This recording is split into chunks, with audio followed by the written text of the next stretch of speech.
Hindi kami magkasya kasi ang laki-laki ng tiyan din ito. Laki rin ng tiyan ko. Tapos yung ginagawa namin, ang liit-liit na sasakyan. Yan, ibablog ko na to para makarating doon sa may-ari kung ano po ang problema ng kanyang Hyundai Ion. Ito po kasi, pinalitan na ng radiator kasi nga kumukulo ang tubig nito, nag-overheat. Tapos ganun pa rin, may issue pa rin siya. Sa Ion na to, matagal nang umaandar yung makina, patay ang aircon, hindi gumagana yung blower. Ito po yung radiator fan, cooling fan motor, yan. Ngayon, itong cooling fan motor, yung isang side niya, negative, ground siya, pero yung isang side niya, papunta doon sa relay. Pumunot ng relay, yan. Ito yung pinaka-switch, itong dalawang to. No? Dito, pag nagdugtong yung dalawang to, ito po yan. Yan. So, pag nag-on, magdudugtong yan, ito po yung dalawang contacts na yan. Eh ano naman tong dalawang to? Ito yung coil. Yan mga kapatid, yan yun, yung coil na yun. Pansinin nyo, ganun yung kanyang schematic diagram. Yan yung coil. Yung coil ngayon, kailangan magkaroon din to ng 12 volts, negative and positive para magkaroon ng trabaho, magnet, no? Maging magnetic yung coil na yan at yung ito namang relay na to ay isi-switch niya. No, every time nagkakaroon to ng power, magkakaroon niya ng magnet, hihilahin niya ngayon itong switch na yan at mag-contact. Yung positive supply nitong relay na to, ayan, kaya kulay pula yan, no? Yung red na yan, kung nakikita nyo sa diagram ay red, red din po yung wire niyan pag tinignan natin doon sa fuse box. So yung red na yan, positive yan, pupunta ngayon dito sa isang side ng coil. Yan, yung number 5, isang side nito. Ngayon, saan siya kukuha ng trigger? Yung negative niya. Manggagaling po dito sa ECM. Ayan, nakalagay Pan Relay Control. Okay mga kapatid, ginabi na po tayo. May ginawa pa kasi akong iba. I-check natin ngayon mga kapatid, yung water temperature dito sa scanner, kung hanggang saan yung sinasabing kulo. At i-check din natin kung gumagana itong ating blower, yung ating blower fan doon sa radiator fan, sa pamamagitan nitong data stream. Kita po kasi dito yan kung nag-on yung ating blower at yung temperatura ng ating coolant. Sige nga, paki-start mo nga. Okay. Mga kapatid, ang overheating kasi talaga sa coolant, sa mga sasakyan, hindi yung 100. Yung mga thermostat valve natin, minsan makikita nyo yung degrees. Doon sa thermostat nakasulat yon, merong 75, may 80, may 90, no? At yun yung kung saan siya bubukas na temperatura, yung degrees. Ngayon, hindi mo masasabing kapag ka nasa 90 na yung reading natin, ay overheat na yung ating coolant. Ang overheating talaga sa mga engine, mga 110, 115, 120, yun yung talagang overheating ng coolant natin. Sige nga, medyo i-revolution mo para bumilis yung ating pag-init ng ating temperatura. Sige. Ayan, 72. Pinapareb ko. Titignan natin mga kapatid kung gagana yung ating blower. Kasi kanina nung tinesting ko to, hindi talaga gumana yung blower. Ang tagal naming pinaandar doon sa minor niya, hindi talaga gumana yung blower. Ayan, 72 na. Hintayin natin. Yung naririnig na kulo dito sa sa reservoir kumukulo yung coolant diyan. Ito pong Ion na to, ang kanyang trigger doon sa radiator fan ay manggagaling doon sa ECT, Electronic Coolant Temperature Sensor. Siya ngayon ang susukat nung temperatura na yon, ipo-forward niya sa computer, sa ECU, at si ECU naman, pagka dapat nang gumana yung ating radiator fan, pagaganahin niya. May certain temperature dapat na makukuha si ECT para gumana yung radiator fan. Okay, nasa 80 na po tayo. I-check natin kung gaano kainit yung sinasabing kulo ng ating coolant. Malalaman natin kung talagang overheat na siya doon sa temperatura. Ngayon, 81 na. Baka mamaya, 90 pa lang, kumukulo na. Hindi pa yun overheat. Dapat ang overheat niya ay mga 110 or 115, 120. Sa 90, hindi pa talaga yung overheat. Pero dapat sana, gagana na yung ating radiator fan. Okay, 93 na tayo mga kapatid. Okay, hindi pa rin gumagana yung ating radiator fan. 93 na. 95. Hindi pa rin gumagana yung ating fan. Ayan, no? Naka-off pa rin siya, fan low. Nakapatay ang aircon nito ha. Pag binuksan mo aircon, gagana yung ating radiator fan. So ibig sabihin, may problema tayo doon sa cooling system. Okay, ayan, may kulo na konti. Bitaw mo na. Ayan, oh. Kumukulo na, oh. Okay. Kumukulo na siya. Ayan, ah. Ang ating temperatura ay 97.5. Kumukulo na. Hindi pa rin gumana yung ating radiator fan. Kumukulo na siya.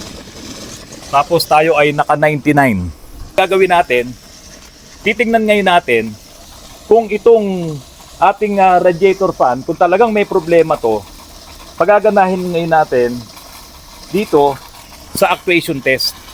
Kaya nating paganahin yung fan motor na to sa pamamagitan nitong actuation test.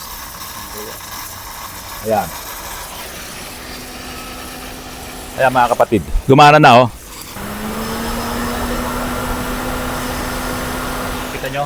Mga kapatid, dito, ang nagpapagana po ngayon dito ay itong scanner. No? Dito sa radiator fan na yan. At kanina naka 97 tayo. Nawala na kagad yung ano niya, yung kulo niya, oh. Ganun lang kabilis. So ngayon, gumagana ang ating radiator fan sa pamamagitan nitong scanner. So ibig sabihin, buo yung kanyang electronic coolant temperature sensor. Kasi napagana po nitong scanner. Okay. Babalikan ko ngayon, lalabas ako dito. Punta ulit tayo sa read data stream. Tignan natin ngayon mga kapatid yung kanyang temperature, 96. Pero hindi na siya kumukulo. Meron pang isang paraan, old school naman. Kakalasin natin yung ECT mismo, tapos paiinitan natin sa lighter, no, sa apoy. Kung gagana yung ating blower na dahil matitrigger nga yung ECT, magbibigay siya ng signal sa computer, okay yung ating ECT. Kaya lang, at what certain temperature siya, gumana. Kasi dito sa reading natin, 97, hindi pa siya gumagana. Pero gawin muna natin yon. Papatanggal ko ngayon yung ECT at isasaksak natin yung kanyang socket at aapuyan po natin yan. Titignan natin kung gagana yung radiator fan. Ito na yung ECT, no? Ito yung sinasabi ko sa inyo na aapuyan natin to sa pamamagitan nitong lighter na to. At yung init na magti-trigger doon sa radiator fan ay makikita naman natin dito sa ating scanner. Tune, hawakan mo muna, dali. Yan. Okay. Siyempre, kailangan nakakabit to doon sa kanyang harness, doon sa kanyang socket. To. Kabit natin dito. Mainit pa, oh. Muusok pa. Okay, ito na. Ayan. Tune, ano reading natin? 41. 41. Okay. Ganito gawin mo, Tune. Ako hahawak niyan, ikaw magpainit dito. Malalaman natin pala kung mag-on yung ating radiator fan. Halimbawa, 100 plus na yung ating nakikita dito sa water temperature, hindi pa umiikot yung radiator fan. Baka may problema talaga yung ating ECT. Yan, iniinitan natin yung ECT. Hindi pa mainit ang yung kamay. Hindi pa ba napapaso? 44. Okay mga kapatid, nagpalit na muna ako ng lighter. 87 degrees na po tayo. Hindi pa gumagana yung ating blower. Okay. Tapakita mo na to. Ayan, 87.7, 88.5. Ngayon, nasa 90.7 tayo. Tignan natin kung gagana ba yung ating blower kapag na-reach na nung ating ECT, yung tamang temperature, kung saan magsesend siya ng signal doon sa ating ECU. Ngayon, 93. No? Apat na lang, parehas tayo nung 97 kanina. Okay? Pag ito ay nag-100, 105, 110, hindi pa rin gumagana yung ating blower, baka may problema talaga yung ating yung ating ECU. Kasi ayan, oh, nagre-register 98, 250, oh, 99. Pag nag-100 ito, dapat gagana na yung ating blower. Naka-on naman yan doon, di ba? Naka-on tayo, 100 na. 109. 110. 111. Okay mga kapatid, tuloy mo lang yan, Tune. May problema talaga yung ating ECM kasi dapat at 112 gagana na yung ating blower. Yung ECT po, siya ang magbibigay ng signal doon sa ECM kung kailan talaga dapat gagana yung ating blower. Sa ginawa natin kanina doon sa actuation test, napagana natin yung blower gamit ang scanner natin. Pero dito, 140 na, 0.7 ang ating temperatura, hindi pa rin gumagana yung ating blower. Hindi naman pwedeng sa 120 siya gagana. Overheat po talaga yan. 118, 119, Oh, 120. dapat under na yan. Dapat under na yan. Oo. Overheat na to eh. Overheat na yan. Oh. So, walang signal na galing sa ECU na pumupunta doon. Dapat under na yan. Okay na yan. Oo. Wala, 123 na. Overheat talaga. Overheat na yan. So, hindi talaga under ang fan dahil nga walang signal na binabato dito sa computer box. Ang may problema dito, ECU. Try natin paganahin yung blower sa actuation test. Tingnan natin ha. Fan motor, speed. Start. Yan, gumana oh. Succeed. Oh, gamit ang ang scanner, gumagana.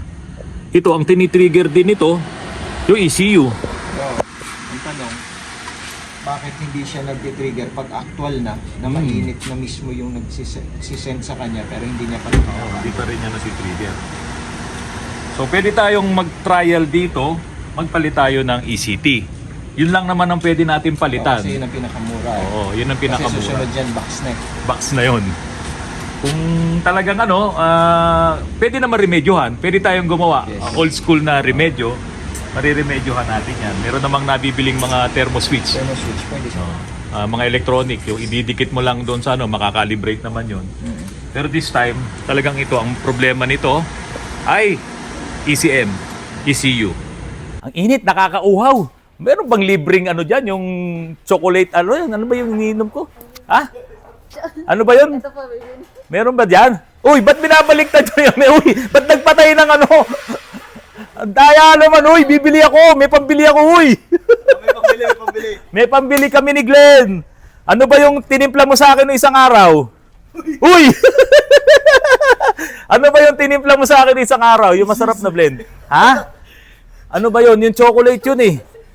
Chocolate. Wala dyan. Nasaan yun? Special lang. Ay, special lang yun kasi bawal sa akin ng matamis. No? Masarap yun mga kapatid. Pagpunta nyo rito, ito, abangan, bumili kayo ng mga blends ni Engineer Russell, Puff and Cup. Naku, talaga nung masarap. Daig mo pang nasa Starbucks. Ayun. Yun. No? Puff and Cup, mga kapatid. Napakasarap nito. Grabe ang sarap. Pumunta po kayo dito para matikman nyo. Mauubos ang pera nyo sa kabibili nitong mga blends po ni Engineer Russell. Mga kapatid, maraming salamat po sa patuloy na pagtangkilik nyo po sa Autorans. Kung hindi pa po kayo nakasubscribe, pakisubscribe po ang Autorans. Pakishare, pakilikes ang aking mga videos at pakipindot na rin po ang notification bell. Available na po ang ating mga Autorans Cup. Mga kapatid, ayan may nakalagay po na kapatid. Ayan. Okay, kung gusto nyo po, meron po dito sa Autorans. Mura lang naman po ibinebenta. Pero syempre, kapag medyo malaki-laki ang inyong nagastos dito sa Autorans, ang sabi po ni Junior, ayan, may malaki din pong discount. Punta lamang po kayo dito at available na po ito. Hanapin nyo lamang po si Madam Jamie. Ayan.